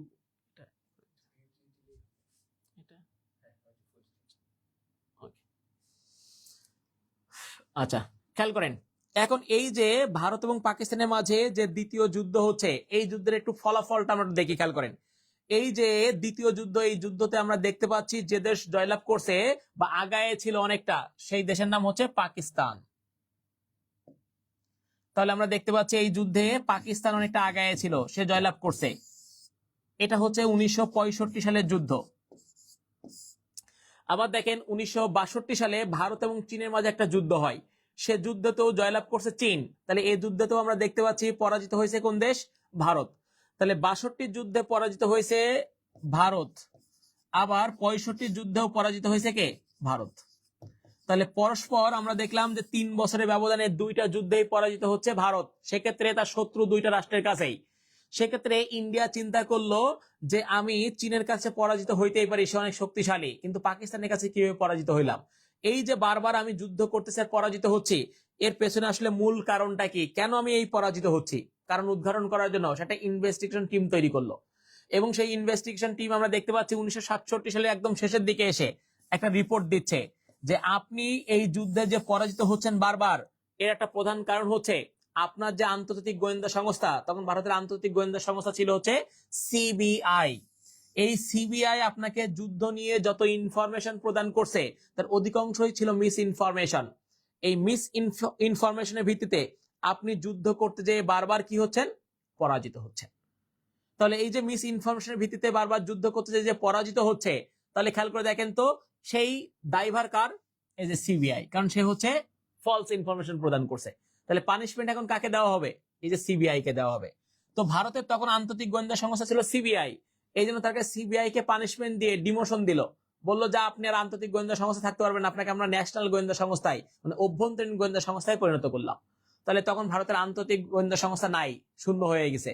এই জন্য পরবর্তী সালে 1968 সালে তারা আন্তর্জাতিক গোয়েন্দা সংস্থা হিসেবে নতুন একটা গোয়েন্দা সংস্থা তৈরি করে, যার নাম হচ্ছে র। খেয়াল করেন, তাহলে এই র এটা প্রতিষ্ঠিত হচ্ছে কত সালে? 1968 সালে।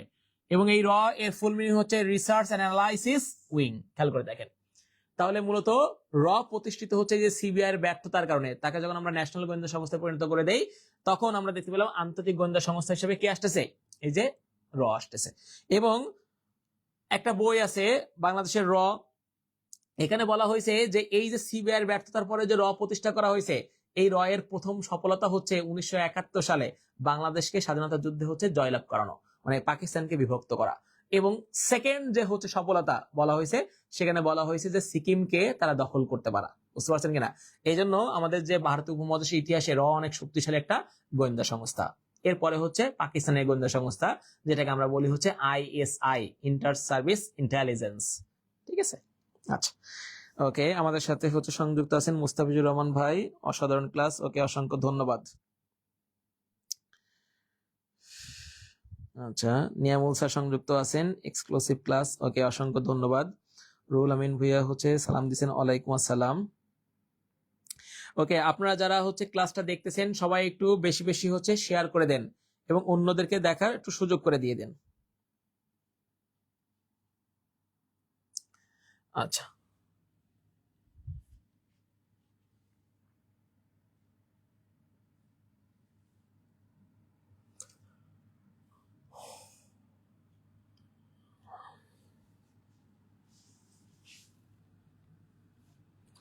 আচ্ছা এরপর আসেন ভারত পাকিস্তান তৃতীয় যুদ্ধ।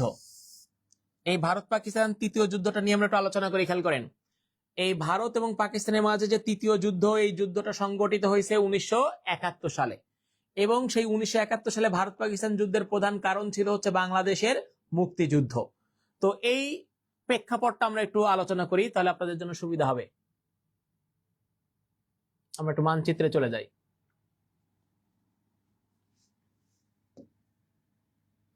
দেখেন, 1971 সালে পাকিস্তান থেকে স্বাধীনতা অর্জনের জন্য আমরা যুদ্ধ শুরু করে দিলাম।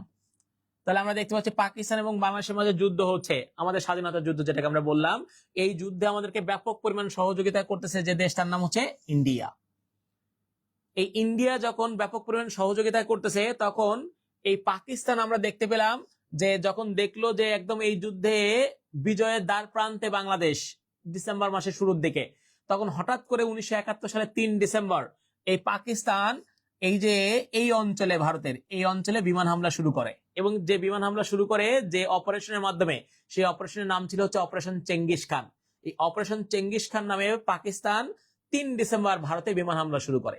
ফলে 3 ডিসেম্বর এই ভারত পাকিস্তানের বিরুদ্ধেও যুদ্ধ ঘোষণা করে। ফলে আমরা দেখতে পেলাম 3 ডিসেম্বর এই ফ্রন্টে ভারত এবং পাকিস্তানের মাঝে যুদ্ধ শুরু হয়ে গেল। আবার পাকিস্তান কিন্তু আমাদের এইখানেও যুদ্ধ করতেছে, খেয়াল করেন। এখন কথা হচ্ছে এই ভারত এবং বাংলাদেশ, তখন ভারত আমাদেরকে প্রত্যক্ষ পরোক্ষভাবে সহযোগিতা শুরু করলো, এবং তার প্রেক্ষাপটটা একটু খেয়াল করে দেখেন। সেটা হচ্ছে ভারত এইখানে যুদ্ধ করতেছে, তখন ভারত একটু চিন্তা করে দেখলো যে আমি যদি এখন পাকিস্তানের সাথে এইখানে ব্যাপক পরিমাণ যুদ্ধে লিপ্ত হই, এই যুদ্ধের কোনো আউটপুট নাই, কারণ জাতিসংঘ বা ইউএসএ বা সোভিয়েত ইউনিয়ন আসবে আমাদের মধ্যে সমঝোতা করে দিয়ে দিবে। কিন্তু আমি এখানে ডিফেন্স করব, আর মূল যুদ্ধ করব কোথায়? এই যে বাংলাদেশে যে পাকিস্তানি সৈন্যগুলো আছে তাদের বিরুদ্ধে কি করব? যুদ্ধ করব। তাহলে এখানে খুব সহজে পরাজিত হবে পাকিস্তান, বাংলাদেশ জয়লাভ করবে, পাকিস্তান দুই টুকরো হয়ে যাবে, পাকিস্তান হচ্ছে ক্ষতিগ্রস্ত হবে, এবং এটা আমারও লাভ, বাংলাদেশেরও লাভ। এই জন্য খেয়াল করে দেখেন, ইন্ডিয়া এখন আমাদের বাংলাদেশে সৈন্য প্রবেশ করাবে, আমাদেরকে সহযোগিতা করবে। এখন কথা হচ্ছে, বাংলাদেশ তখন স্বাধীনতার ঘোষণা দিয়ে দিছে, 26 মার্চ দিয়ে দিছে, স্বাধীন একটা রাষ্ট্র। স্বাধীন একটা রাষ্ট্রে সৈন্য প্রবেশ করাইতে গেলে, এবং আমরা মুজিবনগর সরকারও তৈরি করে ফেলছি, স্বাধীন একটা রাষ্ট্রে সৈন্য প্রবেশ করাইতে গেলে কি লাগবে? অনুমতি লাগবে। সেক্ষেত্রে এই যে ইন্ডিয়া এখন বাংলাদেশের সৈন্য প্রবেশের জন্য অনুমতি চাচ্ছে, তখন আমাদের আবার ক্ষমতায় কে ছিল? খেয়াল করে দেখেন, আমাদের রাষ্ট্রপতি তো হচ্ছে মিয়া ওলি কারাগারে বন্দী, বঙ্গবন্ধু শেখ মুজিবুর রহমান। তাহলে প্রধানমন্ত্রী এবং প্রতিরক্ষা মন্ত্রীর দায়িত্ব ছিল হচ্ছে প্রধানমন্ত্রীর উপরে, তাজউদ্দিন আহমেদের উপরে।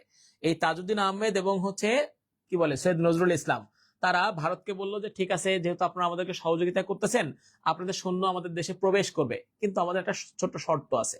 আমরা মুজিবনগর সরকার গঠন পরবর্তী সময়ে আপনাদেরকে অনেকবার রিকোয়েস্ট করতেছি যে আপনারা আমাদের এই যে সরকারকে, স্বাধীন সরকারকে স্বীকৃতি প্রদান করেন, আমাদের রাষ্ট্রকে কি দেন? স্বীকৃতি দেন, কিন্তু আপনারা দিচ্ছেন না।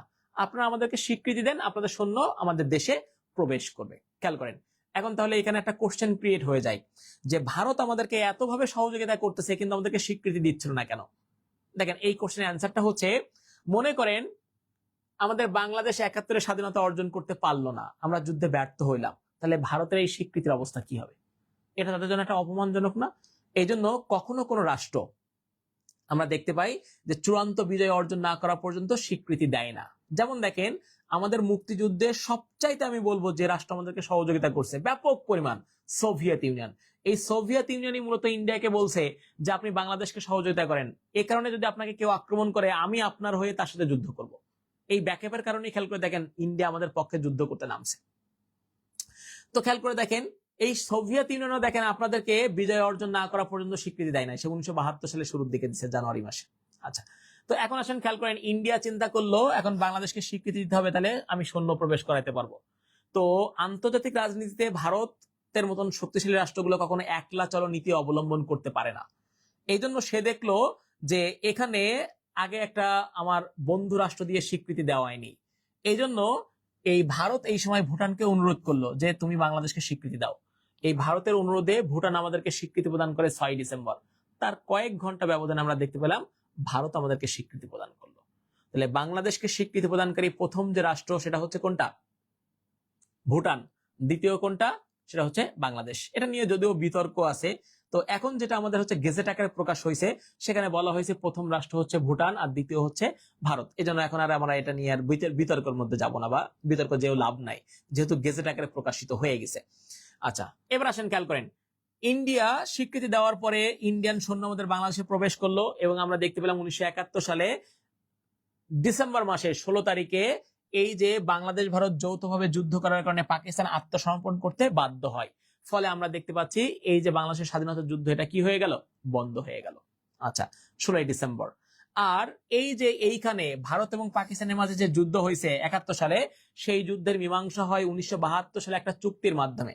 সেই চুক্তির নাম ছিল হচ্ছে সিমলা চুক্তি। খেয়াল করেন, তাহলে সিমলা চুক্তি মূলত এই যে ভারত এবং পাকিস্তানের মাঝে যে 71 সালে যুদ্ধ হয়েছে, সেই যুদ্ধের মীমাংসা করার জন্য সিমলা চুক্তি করা হয়েছে।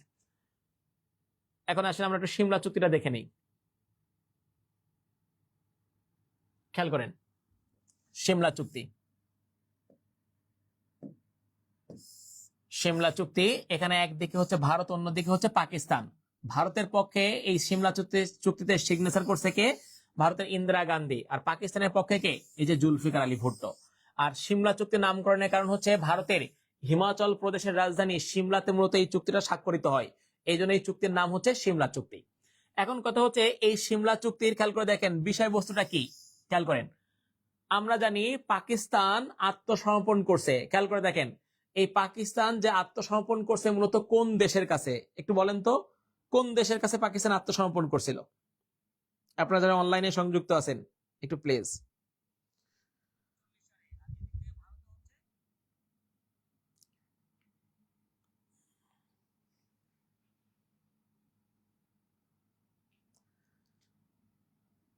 পাকিস্তান আত্মসমর্পণ করছে কোন দেশের কাছে? দেখেন পাকিস্তান মূলত কিন্তু আত্মসমর্পণ করছিল হচ্ছে ভারতের কাছে, স্পেশালি ভারতের যে জেনারেল জগদীশ সিং অরোরার কাছে।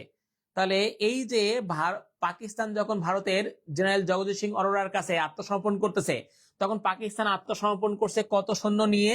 93,000 সৈন্য নিয়ে। এই 93,000 সৈন্য সবাই বন্দী হয়ে গেল। যুদ্ধের সময় যারা বন্দী হয় এদেরকে বলা হয় যুদ্ধবন্দী। তাহলে এই 93,000 যুদ্ধবন্দী এখন কার কাছে চলে গেল? দেখেন আত্মসমর্পণ করছে ভারতের কাছে, এই জন্য ভারতের কাছে চলে গেল। এখন এই 93,000 যুদ্ধবন্দী ভারতের কাছ থেকে ফেরত নিবে কে? পাকিস্তান। এই পাকিস্তান ভারতের কাছ থেকে 93,000 যুদ্ধবন্দী ফেরত নেওয়ার জন্য যে চুক্তি করছে, সেই চুক্তির নামই হচ্ছে সিমলা চুক্তি। তাহলে সিমলা চুক্তির বিষয়বস্তু কি হবে খেয়াল করে দেখেন। এই 93,000 সৈন্য ফেরত পাবে ভারত, ফেরত দিবে কাকে? পাকিস্তানকে। এখন চুক্তির ক্ষেত্রে একটা গুরুত্বপূর্ণ বিষয় বলি, খেয়াল করেন। চুক্তি তখনই হয় যখন এ এবং বি দুইটা রাষ্ট্রই হচ্ছে লাভবান হয়, তখন হচ্ছে চুক্তি হয়। কারণ এ রাষ্ট্র যদি লাভবান না হয় সে কি চুক্তি করবে? এজন্য দুইটা রাষ্ট্রেরই লাভ থাকতে হবে, তাহলে হচ্ছে চুক্তি হয়। এবং সেই চুক্তিকে বলা হয় উইন উইন গেম। দুইটা পক্ষই জয়লাভ করছে, তাহলে আমরা কি বলবো? Win win game. আর যদি একটা পক্ষ জয়লাভ করে আর একটা পক্ষ ক্ষতিগ্রস্ত হয়, সেটাকে বলা হয় জিরো সাম গেম। তো এখানে আমরা দেখতে পাচ্ছি 93,000 যুদ্ধবন্দী ফেরত পাবে পাকিস্তান, এটা পাকিস্তানের লাভ। তাহলে ভারতের লাভ কোথায়? ভারত কি তার লাভ ছাড়া চুক্তিতে স্বাক্ষর করবে? না, কারণ ভারত তো চুক্তি করতে বাধ্য না পাকিস্তানের সাথে এই সময়, কারণ তারা তো জয়ী পক্ষ। এই জন্য ভারত এই সিমলা চুক্তিতে একটা দফা যুক্ত করে যে এখন থেকে ভারত এবং পাকিস্তানের মাঝে সকল দ্বিপাক্ষিক সমস্যা আমরা দ্বিপাক্ষিক আলোচনার মাধ্যমে সমাধান করব। তাহলে দেখেন শর্তটা কি? ভারত এবং পাকিস্তানের মাঝে সকল দ্বিপাক্ষিক সমস্যা আমরা দ্বিপাক্ষিক আলোচনার মাধ্যমে কি করব? সমাধান করব। এখন আপনারা বলতে পারেন যে স্যার, দুইটা রাষ্ট্রের মাঝে সমস্যা দুইজন আলোচনা করে সমাধান করবে, এটা তো ভালো, দুইজনেরই লাভ। ভারতের স্পেশাল লাভটা কোথায়? ভারতের স্পেশাল লাভটা হচ্ছে, খেয়াল করে দেখেন, 1948 সালে ভারত পাকিস্তানের মাঝে প্রথম যে যুদ্ধ, সেই যুদ্ধ বন্ধের সময় জাতিসংঘ বলছিল যে কাশ্মীরের ভবিষ্যৎ নির্ধারণ করার দায়িত্ব হচ্ছে জাতিসংঘের। জাতিসংঘ কাশ্মীরে একটা গণভোটের আয়োজন করবে, সেই গণভোটে জনগণ যেদিকে রায় দিবে সেই রায়ের ভিত্তিতে কাশ্মীর বিভক্ত হবে বা কাশ্মীর ভাগ হবে বা কাশ্মীর স্বাধীন হবে বা কারো অন্তর্ভুক্ত হবে। জাতিসংঘ এটা অদা দিয়েছিল। এখন আপনারা দুইটা রাষ্ট্র ভারত আর পাকিস্তান মিলে বলতেছেন যে এটা আমাদের সমস্যা, আমরাই সমাধান করব, তৃতীয় কোনো পক্ষ এখানে হস্তক্ষেপ করার দরকার নাই। তাহলে আপনারা দুইজন যদি এই কথা বলেন, তাহলে জাতিসংঘ কি এখন কাশ্মীর ইস্যুতে হস্তক্ষেপ করতে পারবে? পারবে না। আর কাশ্মীর ইস্যুতে জাতিসংঘ হস্তক্ষেপ করতে না পারা মানে ভারতের লাভ, কারণ এটা হচ্ছে ভারতের থেকে যাবে। বুঝতে পারছেন কিনা? এই জন্যই খেয়াল করে দেখেন, এই সিমলা চুক্তিতে অনেকটাই লাভবান হয়েছে যে দেশ, সেটা হচ্ছে ভারত। আর পাকিস্তান কি হয়েছে? বঞ্চিত হয়েছে। আবার এই ভারত ও পাকিস্তানের মাঝে 1960 সালে একটা চুক্তি হয়, সিন্ধু জল চুক্তি, ইন্দাস ওয়াটার ট্রিটি। এই ইন্দাস ওয়াটার ট্রিটি, সিন্ধু যে নদীগুলা বা উপনদীগুলা আছে, সেই উপনদী বা শাখা নদী যেগুলো আছে, সেগুলা একটা পানি বন্টন চুক্তি হয়। সেই চুক্তিতে আবার লাভবান হয়েছিল পাকিস্তান, আর ক্ষতিগ্রস্ত হয়েছিল কে? ভারত। সাম্প্রতিক সময়ে আমরা দেখতে পেলাম যে ভারত পাকিস্তান যখন যুদ্ধ হবে হবে ভাব, এই সময় এই ভারত বলতেছে আমি সিন্ধুর যে জল চুক্তি 1960 সালে হয়েছে এই চুক্তি বাতিল করলাম, আমি আর মানি না। তখন সাথে সাথেই খেয়াল করে দেখেন পাকিস্তান বলতেছে আমি সিমলা চুক্তি বাতিল করে দিলাম, আমিও সিমলা চুক্তি মানি না। তার মানে কাশ্মীর নিয়ে শুধুমাত্র আপনি আর আমি বসে সমাধান করবো তা হবে না, আন্তর্জাতিক পক্ষ কি করতে পারবে? হস্তক্ষেপ করতে পারবে। বুঝতে পারছেন কিনা? তাহলে এই জন্য দেখেন, এই যে দুইজন দুইটা চুক্তি বাতিল করছে, এই জন্য এই দুইটা চুক্তি আপনাদের পরীক্ষার জন্য গুরুত্বপূর্ণ। এবং দেখেন এই যে ভারত পাকিস্তান যুদ্ধ পরবর্তী সময় আপনাদের দুইটা বিশেষ হয়েছে, দুইটা বিশেষেই এই যে সিন্ধু জল চুক্তি, ইন্দাস ওয়াটার ট্রিটি নিয়ে কোশ্চেন আসছে। সেখানে কোশ্চেন ছিল যে ইন্দাস ওয়াটার ট্রিটি মানে সিন্ধু জল চুক্তি, এটা কত সালে স্বাক্ষরিত হয়? একটু বলেন তো, কত সালে স্বাক্ষরিত হয় ভারত এবং পাকিস্তানের মাঝে ইন্দাস ওয়াটার ট্রিটি?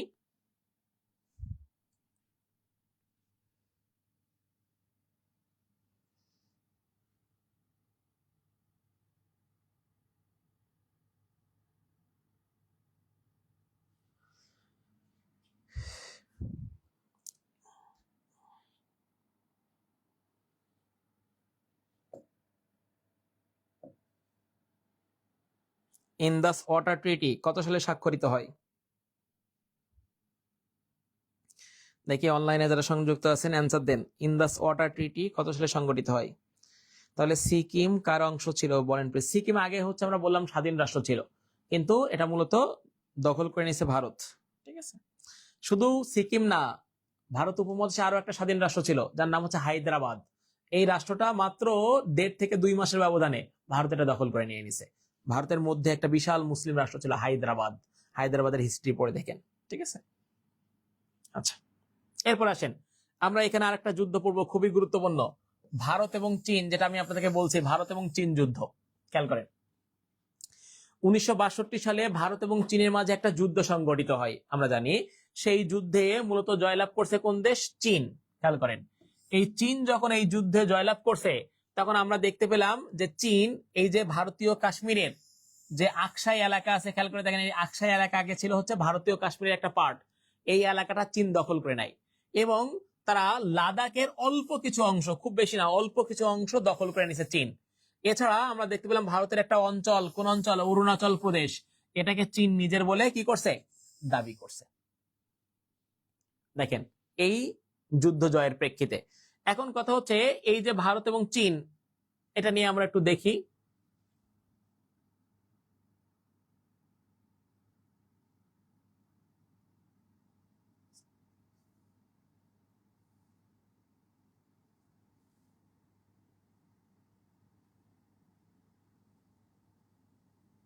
আচ্ছা দেখেন, এটা হচ্ছে ভারত,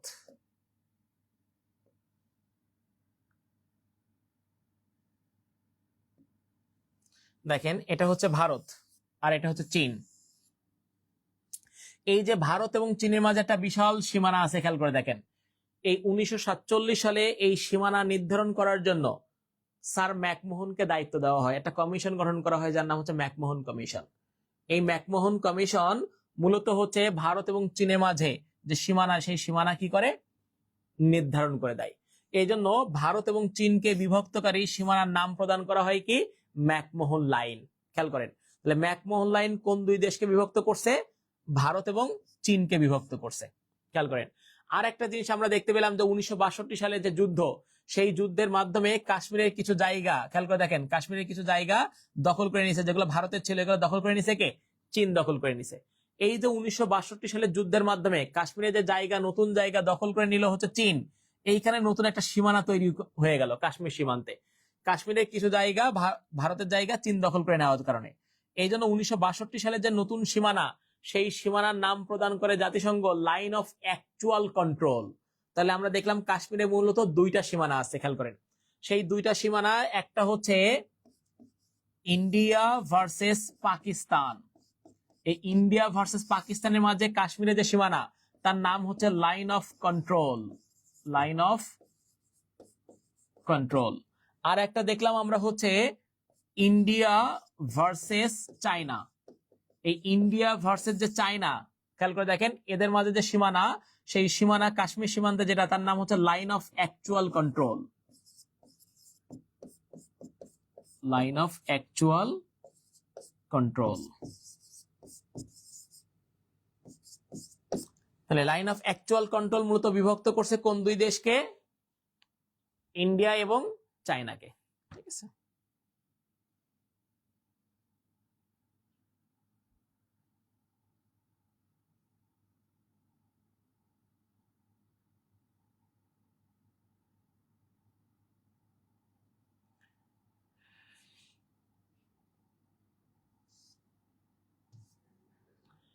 এবার দেখেন, এখানে আমরা দেখতে পাচ্ছি এই যে কাশ্মীর দেখা যাচ্ছে, খেয়াল করেন, কাশ্মীর। কাশ্মীর ইস্যুটা আপনাদেরকে একটু দেখাই দেই। এই যে কাশ্মীর, এই কাশ্মীরের হচ্ছে বর্তমানে 43% হচ্ছে ভারতের অধীনে, 37% হচ্ছে পাকিস্তানের অধীনে, আর 20% দেখেন যে দখল করে নিছে, সেটা হচ্ছে চীনের অধীনে।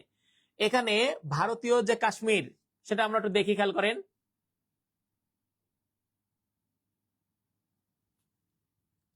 এই যে ভারতীয় কাশ্মীর, এই ভারতীয় কাশ্মীরের কিছু গুরুত্বপূর্ণ পার্ট আছে, যেটা আমরা বললাম হচ্ছে 43%। খেয়াল করেন, এই 43%-এর মধ্যে যে পার্ট গুলো আমরা পড়ছি, আমরা দেখতে পাচ্ছি এখানে সিয়াচেন হিমবাহ, এরপর হচ্ছে লাদাখ, জম্মু কাশ্মীর, হচ্ছে শ্রীনগর। এরপরে যে পাকিস্তানের যে কাশ্মীর, খেয়াল করে দেখেন 37%। এই পাকিস্তান যে কাশ্মীরের 37% দখল করে রাখছে, তার মধ্যে যে গুরুত্বপূর্ণ স্থানগুলো আছে বা পার্ট গুলো আছে, তার মধ্যে অন্যতম হচ্ছে দেখেন আজাদ কাশ্মীর, গিলগিট আর হচ্ছে বালতিস্তান। এরপরে হচ্ছে চীনের যে কাশ্মীর আসে 20%, এই 20% যে কাশ্মীর, সেই 20%-এর মধ্যে যে গুরুত্বপূর্ণ জায়গাগুলো আছে তার মধ্যে অন্যতম আমরা দেখতে পাচ্ছি হচ্ছে যে আকসাই চীন। খেয়াল করে দেখেন, এই আকসাই চীন আর একটা হচ্ছে ট্রান্স কারাকোরাম অঞ্চল। তো আমরা দেখতে পাচ্ছি যে কাশ্মীরের যে দুইটা পার্ট যেটা চীন দখল করে রাখছে, খেয়াল করে দেখেন, এই যে পার্টটা আমরা দেখতে পাচ্ছি এটা হচ্ছে পাকিস্তানি কাশ্মীর, এই যে পার্ট এইটা হচ্ছে ভারতীয় কাশ্মীর, যেটা আমরা বললাম 43%, এটা হচ্ছে 37%। আর এই যে পার্টটা আমরা দেখতে পাচ্ছি এইটা হচ্ছে চীনের পার্ট। খেয়াল করে দেখেন, চীনের যে কাশ্মীর তার পার্ট। তো এই চীনের যে কাশ্মীর এর দুইটা পার্ট, একটা আমরা বললাম হচ্ছে সাকসাম উপত্যকা বা ট্রান্স কারাকোরাম অঞ্চল, এটা মূলত পাকিস্তান একটা সময় হচ্ছে চীনকে গিফট প্রদান করে। আর একটা 1962 সালে চীন এই যে ভারতীয় কাশ্মীরের যে পার্টটা, এই পার্টটা দখল করে নেয়, যার নাম হচ্ছে আকসাই এলাকা ছিল। তো 1962 সালে চীন এই ভারতীয় কাশ্মীরের আকসাই এলাকা দখল করার পরে এই পার্টটার নাম দিয়ে দিছে হচ্ছে আকসাই চীন। এই জন্য আপনাদের পরীক্ষার হলে কোশ্চেন আসতে পারে যে আকসাই চীন কোথায় অবস্থিত। কোশ্চেন হইতে পারে যে আকসাই চীন কোথায় অবস্থিত, তাহলে সেক্ষেত্রে অ্যান্সার কি হইতে পারে? একটু আমরা অপশনগুলো দিয়ে দিচ্ছি, দেখেন। 1 নাম্বার কাশ্মীর, 2 নাম্বার হচ্ছে চীন, 3 নাম্বার হচ্ছে পাকিস্তান, 4 নাম্বার হচ্ছে ভারত। একটু দেখি তো অ্যান্সার দেন তো, যে আকসাই চীন কোথায় অবস্থিত? কাশ্মীর, চীন, পাকিস্তান আর হচ্ছে ভারত।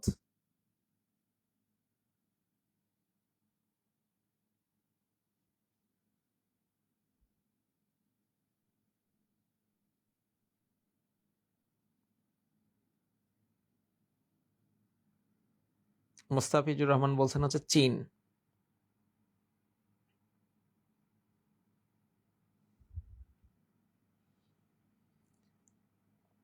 খেয়াল করেন, যখন কোশ্চেন হবে কোথায় অবস্থিত, তখন আপনাদেরকে একদম সর্বনিম্ন যে স্তর সেখানে চলে যেতে হবে, স্পেসিফিক একদম যে লোকেশন, সেই লোকেশনে আপনাকে চলে যেতে হবে।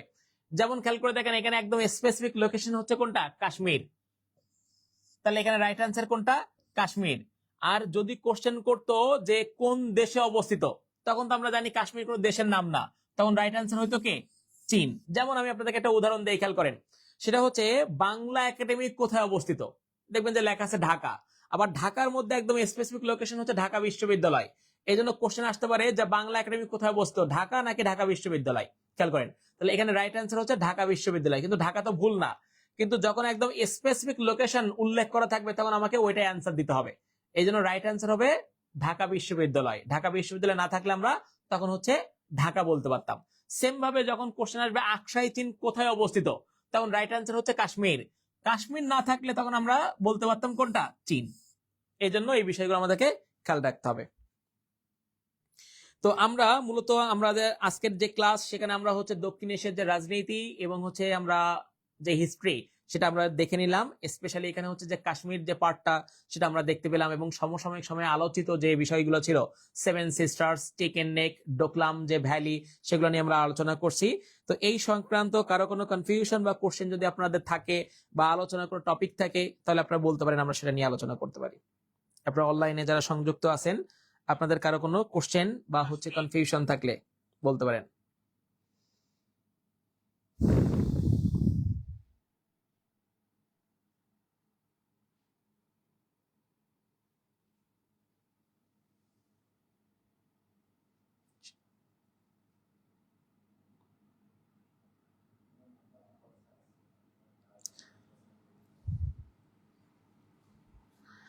আচ্ছা, মুস্তাফিজুর রহমান দেখেন, স্যার নিয়মিত ক্লাস কখন হয়? স্যার নিয়মিত আমাদের হচ্ছে জব মাস্টারে হচ্ছে সন্ধ্যা 7টায়, এরপর হচ্ছে রাত 9টায় ক্লাস হয়, নিয়মিত ফ্রি ক্লাস হয়। এখানে আপনারা এই পেজে সংযুক্ত থেকে ক্লাসগুলো করতে পারবেন। আচ্ছা, অসাধারণ ক্লাস, ওকে অসংখ্য ধন্যবাদ। আচ্ছা ঠিক আছে, তাহলে আজকে এই পর্যন্ত। আপনাদের সবাইকে হচ্ছে ধন্যবাদ জানাচ্ছি, সবাই ভালো থাকবেন এবং শুভকামনা থাকলো, দেখা হবে আবার।